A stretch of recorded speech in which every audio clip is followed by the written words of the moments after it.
Hey everyone!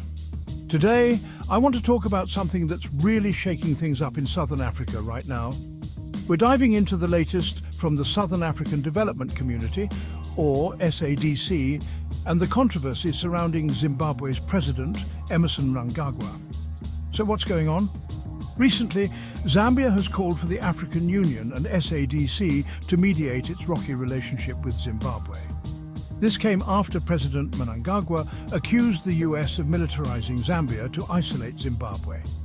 Zambia's Foreign Minister Mulambo Haimbe quickly shot back, saying Zambia is all about positive relations with everyone, Zimbabwe, the US, even Russia. But Mnangagwa's comments didn't sit well with Zambia.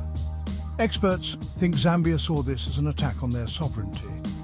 And just to clear the air, Zambian President Hakainde Hichilema totally denied any US militarization efforts. Now, why does this matter? Well, it highlights the diplomatic hurdles within the SADC region and the ongoing friction between Zimbabwe and Western countries. The African Union and SADC stepping in as mediators shows how crucial regional stability is. We'll have to wait and see if these efforts can cool things down between the two nations. But that's not all. Zimbabwe is also in the spotlight because it's about to host the SADC summit.